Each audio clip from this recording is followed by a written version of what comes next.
欢迎收看天桥下，我是木字编。今天要编的故事是《鬼门》。这个频道是专门编故事给你听的频道。喜欢我的频道，欢迎订阅。故事开始。话说楚汉争霸时，项羽被刘邦军包围。项羽在最后时刻亲眼目睹心爱的虞姬在他眼前自刎。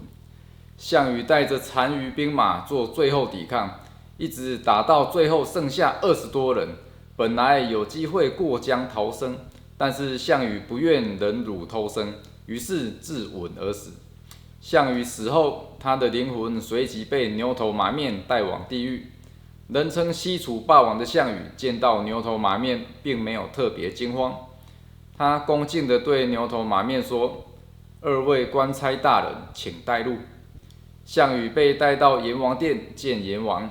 阎王见到项羽，恭敬地说：“西楚霸王到来，让我这阎王殿蓬荜生辉啊！”项羽说：“不敢当，请问阎王，我夫人虞姬早我一步去世，不知道她现在何处啊？”阎王说：“虞姬她阳寿未尽啊。”项羽震惊地说：“她在我眼前自刎，怎么没死呢？”阎王说：“你夫人她被人救了，现在嘛。”项羽惊讶地说：“快说，虞姬在哪？”阎王说：“虞姬在刘邦那里。”项羽大骂：“可恶的刘邦，我饶不了你！虞姬呀，我以为你先走一步，但你怎么不在这里？没有你，我该怎么办呢？”阎王说：“想见你的夫人倒是容易，每年7月，通往人间的鬼门会打开，地狱里的鬼魂都能回人间看望家乡和亲人。你来得正好，现在正好是7月。”项羽向外跑去，一边跑一边说：“鬼门在哪里？我现在就要见虞姬。”阎王说：“你先回来，我还没说完。”项羽冲到阎王的面前说：“快说，鬼门在哪？”阎王指着远处一座发出橘红色光芒的山。项羽仔细一看，发现那是一座从中间裂成2半的山，从山顶上冒出滚滚岩浆，顺流而下。阎王说，那座山在7月时会裂开，7月结束就合起来。今天是7月27日。项羽说：“那我还有3天。”阎王说：“你是还有3天，但是你来不及过鬼门了。”项羽说：“我现在出发，1天就能到。”阎王说：“可惜，就算你是西楚霸王，也到不了。”项羽不服地说：“我带兵四处征战，只是走到鬼门而已，有何困难？”阎王说：“要到达鬼门之前，必须经过18层地狱。每个人在人世间犯过的错，来到地狱就必须赎罪。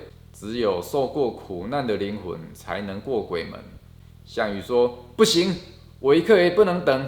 虞姬，你等我，我这就来找你了。”阎王说：“要经历这18层地狱，至少需要1个月。你现在是鬼魂，虽然不会死，但如果太急着要过这18层地狱，可是会魂飞魄散的。”项羽为了见虞姬，管不了自身安危。阎王派鬼差带着项羽去闯关。鬼差带着项羽去到铜柱地狱。项羽远远地看见一只大铜柱正冒着黄色的烟，于是等不及而跑起来。带路的鬼差反而跟着他跑。巨大的铜柱大约有7层楼高，鬼魂一个个贴在铜柱上受煎熬，一个个鬼都贴在铜柱上吱吱作响。项羽脱下上衣，二话不说就抱住铜柱，因为他已经是鬼了，对痛的感觉减少很多。鬼差说，在铜柱地狱必须把自己烤得全身通红才算过关。鬼差说完，走到项羽身后，对项羽念了句咒语，那是真元咒，被施咒的鬼魂会有10倍的感觉。项羽痛得大叫。那个鬼差说：“哼，以前你杀我，现在我也让你体会一下。”项羽一听，就从铜柱上跳下来，他的身体都被火热的铜柱烫得冒烟。项羽对鬼差说：“你是什么人？我认识你吗？”鬼差拿下头上的帽子说：“项羽，你还认得我吗？”项羽说：“哼，不认识。”鬼差说：“当年我要和你们一起合作，推翻秦朝暴政，你却一刀砍我的头。”项羽不屑地说：“我杀的人太多，记不得。”鬼差大声说：“我是7年前被你杀的殷通，我在这里等你7年，就为看你受苦。”项羽握紧拳头说：“看我再杀你一次！”力大无穷的项羽要对付殷通这样的角色，就像捏死一只蚂蚁一样容易。于是他冲向前，这时却突然感到肚子剧痛。殷通手里握着一把剑，插在项羽肚子，让项羽痛得跪在地上。殷通说：“很痛对吧？我刚才对你施了咒语，你现在可以感觉10倍痛苦。我劝你休息几天，不过这样你就看不到你的虞姬了。听说他在刘邦那里，说不定过得很好。”哈哈哈哈！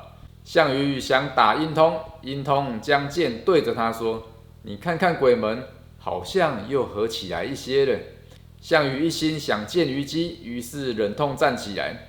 他走向铜柱，刚刚被烧热的皮肤才降温而已。他又咬紧牙关贴上去。有几次他痛得要晕过去，但他用头敲铜柱，让自己清醒。好不容易，终于忍受到身体都被烫红。殷通拿出小本子，在铜柱那一栏记上一笔。项羽后仰倒地。殷通说：“要不要休息啊？你看旁边有一棵大树，还有凉茶可以喝。”项羽看着大树，闭上眼睛，似乎看见虞姬对他微笑。虞姬笑着从他们的房里跑向外面。虞姬步伐轻盈，速度飞快，像燕子一样飞起来，飞出城外。远处一个人骑在马上，虞姬飞到马背上，来到那人身后。那是项羽的死对头刘邦。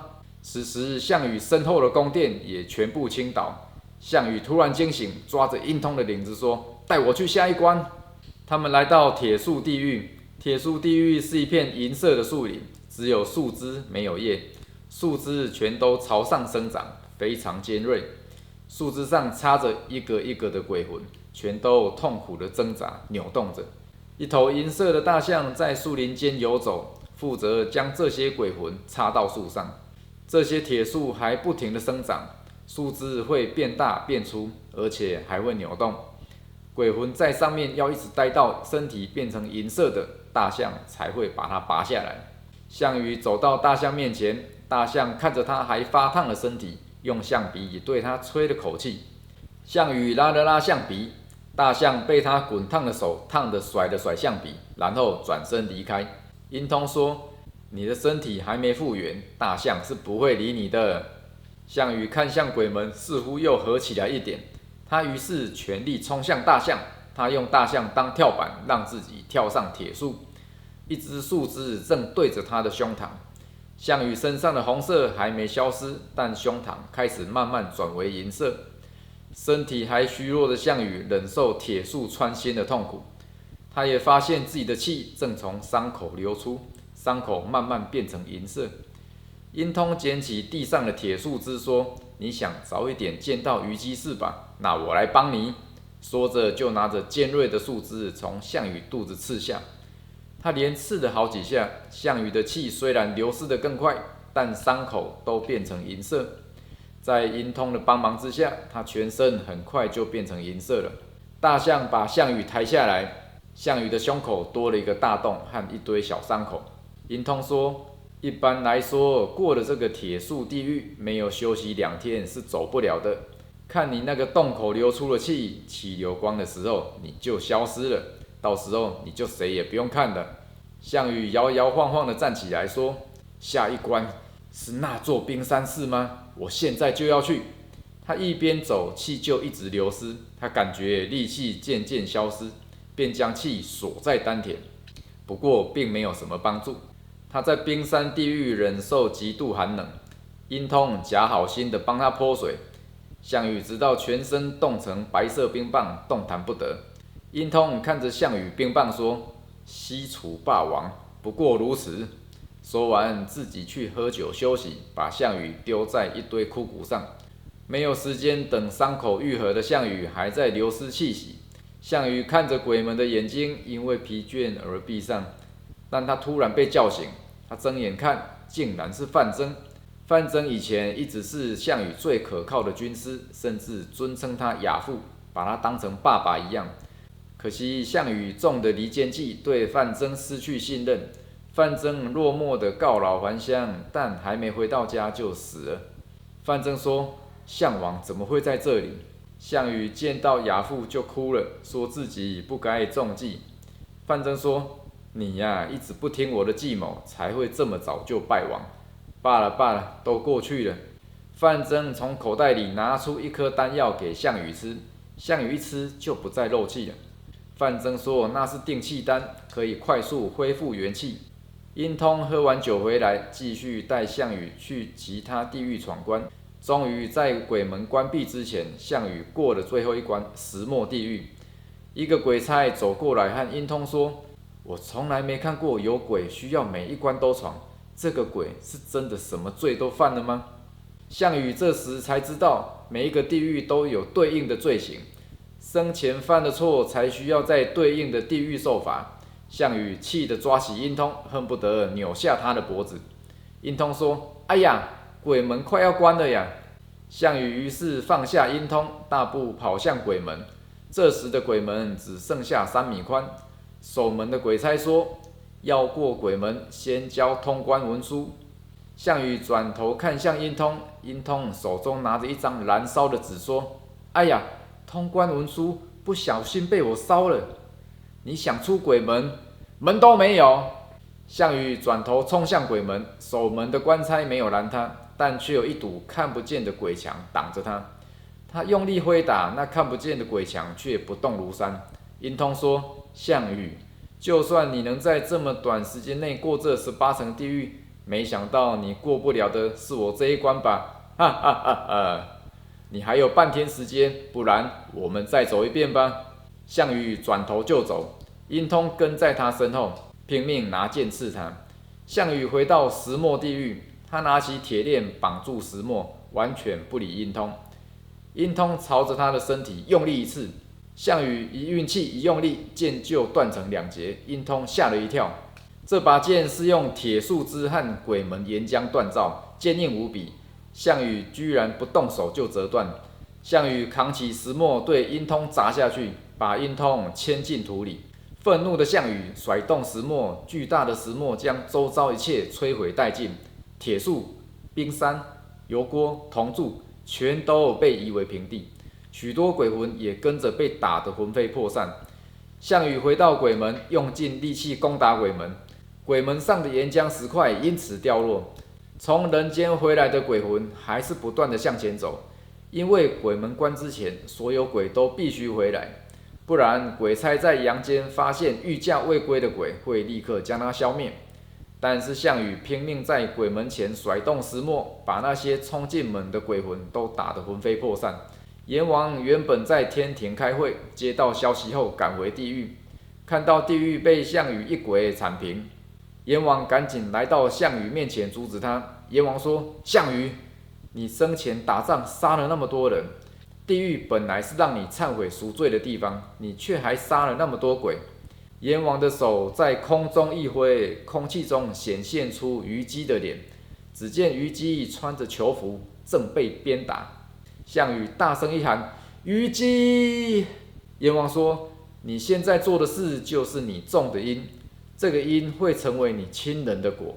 你杀了那些人和鬼，就害你的虞姬在人间受苦，所以要放下屠刀，立地成佛啊！”项羽听了就放下石墨。这时一阵地动山摇，阎王说：“糟了，鬼门要崩塌了！”因为项羽对鬼门的破坏，导致鬼门崩坏。还在鬼门里的鬼疯狂冲进地狱，但是通道狭窄，让他们挤成一团。项羽一个箭步向前，才发现这时挡住他的鬼墙已经失效，鬼门这个时候只剩1个人宽。项羽用身体抵住鬼门，让鬼可以踩着他的身体进入地狱。阎王跑去找帮手，要项羽撑住。所有的鬼都进了地狱后，项羽望向鬼门尽头的人间，好像看见虞姬就在那里等他。他试图移动身体往前，但鬼门已经把他夹着，无法向前。岩浆不停沿山壁流下，项羽吃的定气丹也抵挡不了他受的伤害。他逐渐失去力气，视线也变得模糊。他只好一寸一寸地往后退，正要离开鬼门时，一把剑刺穿他的胸口。殷通全身沾满泥土，双手握着剑柄，要给项羽致命一击。项羽低声笑了笑，说了句话，但殷通没听清楚。殷通靠近项羽说：“你说什么？”项羽又说了句话。殷通为了听他说话，于是又向前一步。项羽将胸口的剑拔出来，朝向背后的殷通脖子猛挥一剑。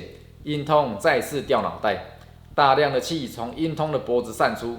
殷通说：“项羽，你又杀我！”大地又摇动起来。项羽用最后一口气说了声：“虞姬！”滚滚岩浆和岩石从鬼门山顶落下，将项羽掩埋。不久后，虞姬和孩子被项羽以前的部下救走，两人在处世外桃源过着安稳的生活。虞姬在河边洗衣服，儿子在一边玩耍。一条毒蛇从河岸边靠近虞姬和儿子，空中一只盘旋的老鹰俯冲而下，抓走毒蛇。孩子吓了一跳，说：“娘，这只老鹰一直在我们身边保护我们。”虞姬说：“孩子，我想那可能是你爹。”好了，今天的故事就编到这里。喜欢我的节目，欢迎按赞、留言、分享。那我们下次见。